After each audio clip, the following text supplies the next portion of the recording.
Mostly 2 ವರ್ಷದಿಂದ ಮಂಡ್ಯ ಭಾಗದ ಜನತೆ ಬಹಳ ಕಾತ್ರದಿಂದ ಕಾಯ್ತಾ ಇದ್ರು. ಯಾವಾಗಪ್ಪ ಕಾವೇರಿ ನದಿ ನೀರು ತುಂಬಿ ಹರಿಯುತ್ತೆ, ಯಾವಾಗ ಆ ದೃಶ್ಯ ನೋಡ್ತೀವಿ ಅಂತ 2 ವರ್ಷದ ಬಳಿಕ ಆ ಸೌಂದರ್ಯ ನೋಡೋದಕ್ಕೆ ಇವತ್ತು ಸಿಕ್ಕಿದೆ. KRS ಡ್ಯಾಮ್ ಅಣೆಕಟ್ಟು ಭರ್ತಿಯಾಗಿದೆ. ಆ ಭರ್ತಿ ಅನ್ನುವಂಥ ವಿಚಾರ ಕೇಳೋದಕ್ಕೆ ಅದೆಷ್ಟು ಜನ ಕಾಯ್ತಾ ಇದ್ರು. ಸಂಪೂರ್ಣ ಭರ್ತಿಯಾಗಿದೆ ಕನ್ನಂಬಾಡಿ ಕಟ್ಟೆ. ಈಗ ನೋಡಿ, ತಮಿಳುನಾಡಿಗೆ ನೀರು ಹರಿಸಬೇಕು ಅನ್ನುವಂಥ ಗೋಜಲು, ಅಂಥದ್ದೊಂದು ಸಮಸ್ಯೆಯನ್ನು ಫೇಸ್ ಮಾಡ್ತಾ ಇದ್ವಿ ನಾವು. ಜನ ಆಕ್ರೋಶ ವ್ಯಕ್ತಪಡಿಸಿದ್ರು, ನಿರಂತರವಾಗಿ ಹೋರಾಟ ಆಯಿತು. ಮಳೆ ಬಂದರೆ ಯಾವುದೇ ರೀತಿಯ ಸಮಸ್ಯೆ ಇಲ್ಲ, ತಮಿಳುನಾಡಿಗೆ ಕೊಡಬೇಕಾಗಿರುವಂಥ ನೀರನ್ನು ಕೊಡಬಹುದು, ನಮಗೂ ಕೂಡ ನೀರಿರುತ್ತೆ ಅನ್ನುವಂಥ ಭಾವ ರೈತರದ್ದು. KRSಗೆ ಭೇಟಿ ನೀಡಿದ್ದಾರೆ DCM DK ಶಿವಕುಮಾರ್. KRS ಡ್ಯಾಮ್ನಲ್ಲಿ ಪರಿಶೀಲನೆ, ಅಧಿಕಾರಿಗಳ ಜೊತೆಗೆ ಸಭೆ.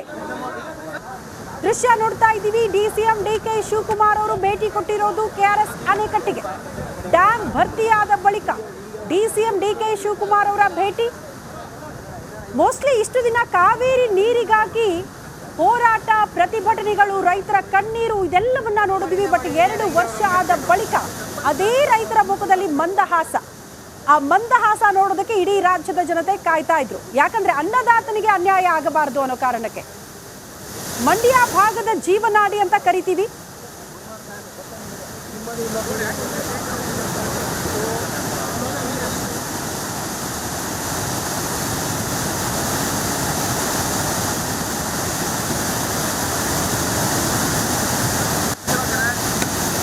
ಡೀಸೆಲ್ ತಗೊಂಡ್ಬಿಡ್ತೀನಿ.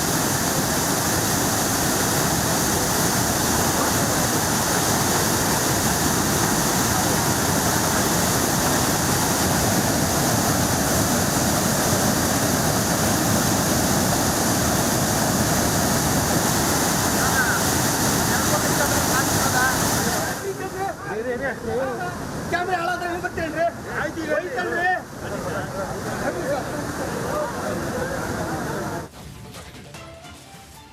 2 ವರ್ಷದ ಬಳಿಕ KRS ಅಣೆಕಟ್ಟು ಭರ್ತಿಯಾಗಿದೆ. ಆ ಸೊಬಗು, ಆ ಸೌಂದರ್ಯ ನೋಡೋದಕ್ಕೆ ಅದೆಷ್ಟು ಜನ ರೈತರು ಕಾಯ್ತಾ ಇದ್ರು. ಆ ಸೌಂದರ್ಯವನ್ನ ನಮ್ಮ ಪ್ರತಿನಿಧಿ ಆನಂದ್ ವಿವರಿಸಿದ್ದಾರೆ. ಬನ್ನಿ ನೋಡ್ಕೊಂಡು ಬರೋಣ.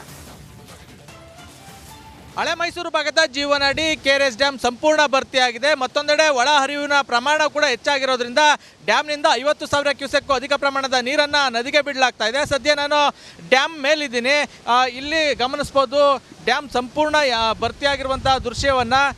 ಏನು ಕೆಲ ದಿನಗಳಿಂದ ಕಾವೇರಿ ಜಲಾನಯನ ಪ್ರದೇಶದಲ್ಲಿ ಅಪಾರ ಪ್ರಮಾಣದ ಮಳೆ ಸುರಿದ ಪರಿಣಾಮವಾಗಿ ಕೆಲವೇ ದಿನಗಳಲ್ಲಿ ಡ್ಯಾಮ್ ಸಂಪೂರ್ಣ ಭರ್ತಿಯಾಗಿದೆ. 124.80 ಅಡಿ ಗರಿಷ್ಠ ಮಟ್ಟ ಹೊಂದಿರುವಂಥ KRS ಜಲಾಶಯದಲ್ಲಿ ಸದ್ಯ 123.20 ಅಡಿ ಅಣೆಕಟ್ಟೆ ಭರ್ತಿಯಾಗಿದೆ. 60,000 ಕ್ಯೂಸೆಕ್ ನೀರು ಒಳಹರಿವು ಇರೋದ್ರಿಂದ, ಹೆಚ್ಚಿನ ಪ್ರಮಾಣದ ನೀರು ಇನ್ನೂ ಬರ್ತಾ ಇರೋದ್ರಿಂದ 50,000 ಕ್ಯೂಸೆಕ್ ಅಧಿಕ ಪ್ರಮಾಣದ ನೀರನ್ನು KRS ಡ್ಯಾಮ್ನಿಂದ ಬಿಡಲಾಗ್ತಾ ಇದೆ. ದೃಶ್ಯದಲ್ಲಿ ಗಮನಿಸ್ಬೋದು, ಡ್ಯಾಮ್ನಿಂದ ನೀರು ಹೋಗ್ತಾ ಇರುವಂಥ ದೃಶ್ಯವನ್ನು. ಡ್ಯಾಮ್ನ 20 ಗೇಟ್ಗಳ ಮೂಲಕ 50,000 ಕ್ಯೂಸೆಕ್ ನೀರನ್ನು ಬಿಡಲಾಗಿದೆ. ಹೀಗಾಗಿ ಒಂದು ಕಡೆ ನದಿ ಪಾತ್ರದಲ್ಲಿ ಪ್ರವಾಹ ಭೀತಿ ಇನ್ನೂ ಕೂಡ ಮುಂದುವರೆದಿದೆ. ಸದ್ಯ ದೃಶ್ಯದಲ್ಲಿ ಗಮನಿಸ್ಬೋದು, 20 ಗೇಟ್ಗಳ ಮೂಲಕ ಯಾವ ರೀತಿ ನೀರು ರಭಸವಾಗಿ ನದಿಯನ್ನು ಸೇರ್ತಾ ಇದೆ ಅಂತ. ಡ್ಯಾಮ್ ಗೇಟ್ಗಳಿಂದ ಹೋಗ್ತಾ ಇರುವಂಥ ನೀರು ಹಾಲ್ನೋರಿಯಂತೆ ಹೋಗ್ತಾ ಇದೆ. ಮತ್ತೊಂದೆಡೆ ಎದುರುಗಡೆ ಇರುವಂಥ ಬಂಡೆಗಳಿಗೆ ಅಪ್ಪಳಿಸ್ತಾ ಇರೋದ್ರಿಂದ ಒಂದು ರೀತಿ ಹಾಲ್ನೋರಿಯಂತೆ ಹುಕ್ಕುತ್ತಾ ಇರುವಂಥ ದೃಶ್ಯಗಳನ್ನು ಕೂಡ ಗಮನಿಸ್ಬೋದು. ಈ ಒಂದು ದೃಶ್ಯ ನೋಡೋದಕ್ಕೆ ನಿಜಕ್ಕೂ ಕೂಡ ಎರಡು ಕಣ್ಣು ಸಾಲದು ಅಂತಲೇ ಹೇಳ್ಬೋದು. ಯಾಕೆಂದರೆ ಅಷ್ಟೊಂದು ಅದ್ಭುತವಾದ ದೃಶ್ಯಗಳು ನಮಗೆ ಇಲ್ಲಿ ನೋಡೋದಕ್ಕೆ ಸಿಗ್ತಾ ಇದೆ. ಕಾವೇರಿ ಮಾತೆಯ ರುದ್ರ ನರ್ತನವನ್ನು ಇಲ್ಲಿ ನೋಡೋದಕ್ಕೆ ನಮಗೆ ಸಿಗ್ತಾ ಇರುವಂಥದ್ದು. ಈಗಾಗಲೇ ಸಾಕಷ್ಟು ಕಡೆ ಪ್ರವಾಹ ಭೀತಿ ಎದುರಾಗಿರುವಂಥದ್ದು. ಕೆಲವೊಂದು ಕಡೆ ಪ್ರವಾಸಿ ತಾಣಗಳಿಗೆ ನಿರ್ಬಂಧ ವಿಧಿಸಲಾಗಿದೆ. ವಿಶ್ವ ಪ್ರಸಿದ್ಧ ರಂಗನತಿಟ್ಟು ಪಕ್ಷಿಧಾಮ ಸೇರಿದಂತೆ ಸಾಕಷ್ಟು ಕಡೆ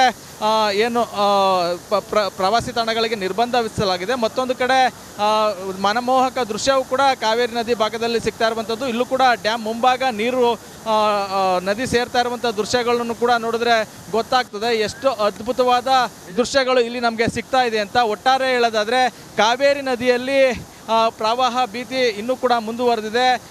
ಕೊಡಗು ಭಾಗದಲ್ಲಿ ಸ್ವಲ್ಪ ಮಟ್ಟಿಗೆ ಮಳೆ ತಗ್ಗಿದ್ರೂ ಕೂಡ ಅಪಾರ ಪ್ರಮಾಣದ ನೀರು ಡ್ಯಾಮ್ಗೆ ಹರಿದು ಬರ್ತಾ ಇದೆ. ಹಾಗಾಗಿ ಡ್ಯಾಮ್ನಿಂದಲೂ ಕೂಡ 50,000 ಕ್ಯೂಸೆಕ್ ಅಧಿಕ ಪ್ರಮಾಣದ ನೀರನ್ನು ಕಾವೇರಿ ನದಿಗೆ ಬಿಡಲಾಗಿದೆ. ಕ್ಯಾಮ್ರಾಮನ್ ವಿನೋದ್ ಜೊತೆ ಆನಂದ್, ರಿಪಬ್ಲಿಕ್ ಕನ್ನಡ, ಮಂಡ್ಯ.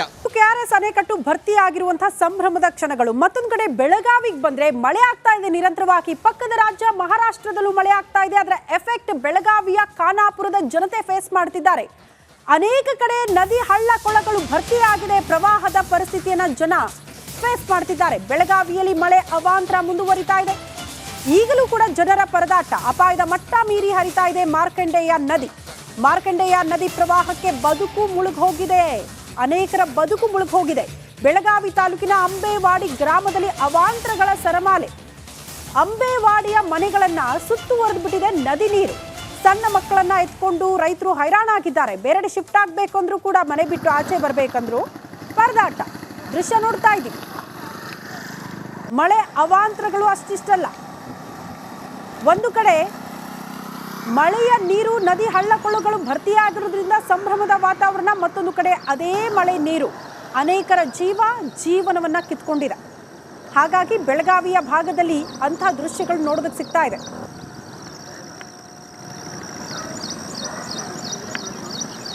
ಪಶ್ಚಿಮಘಟ್ಟ ಪ್ರದೇಶದಲ್ಲಿ ನಿರಂತರವಾಗಿ ಧಾರಾಕಾರ ಮಳೆ ಆಗ್ತಿದೆ. ಹೀಗಾಗಿ ಮಾರ್ಕಂಡೇಯ ನದಿ ಕೂಡ ಅಪಾಯ ಮಟ್ಟವನ್ನು ಮೀರಿ ಹರಿದು ಸಾಕಷ್ಟು ಬೆಳೆಗಳು ಕೂಡ ಈಗ ಜಲಾವೃತ ಆಗಿರುವಂಥದ್ದು. ಸದ್ಯ ನಾನಿರುವಂಥ ಸ್ಥಳ ಬೆಳಗಾವಿ ತಾಲೂಕಿನ ಅಂಬೇವಾಡಿ ಅನ್ನೋ ಒಂದು ಗ್ರಾಮದ ಹೊರವಲಯದಲ್ಲಿ ಇದ್ದೇನೆ. ದೃಶ್ಯದಲ್ಲಿ ಗಮನಿಸ್ಬೋದು, ಏನು 1 ಎಕರೆಗೂ ಅಧಿಕ ಪ್ರಮಾಣದಲ್ಲಿ ಬೆಳೆದಂಥ ಮೆಣಸಿನಕಾಯಿ ಬೆಳೆ ಸಂಪೂರ್ಣವಾಗಿ ಜಲಾವೃತ ಆಗಿದೆ, ಕೊಳೆತು ಹೋಗಿದೆ.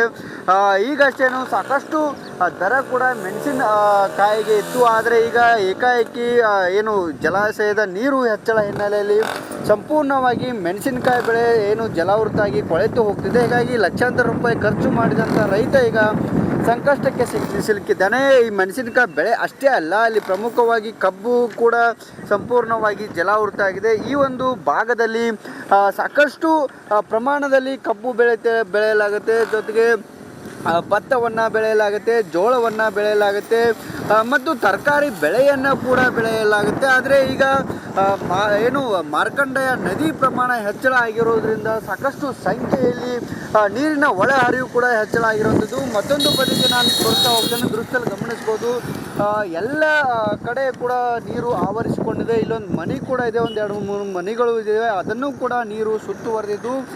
ರಾಕಸ್ಕೋಪ್ ಜಲಾಶಯದಿಂದ ಈಗಾಗಲೇ 2 ಕ್ರಸ್ಟ್ ಗೇಟ್ಗಳ ಮೂಲಕ ನೀರನ್ನು ಹೊರಗೆ ಬಿಡಲಾಗ್ತಿದೆ. ಹೀಗಾಗಿ ಈ ಮನೆಯ ಸುತ್ತನ್ನು ನೀರು ಹೊರದಿರುವಂಥದ್ದು. ಜೊತೆಗೆ ಇಲ್ಲಿ ಬೆಳೆದಂಥ ಭತ್ತ, ಕಬ್ಬು ಎಲ್ಲವೂ ಕೂಡ ಸಂಪೂರ್ಣವಾಗಿ ಜಲಾವೃತ ಆಗಿದೆ.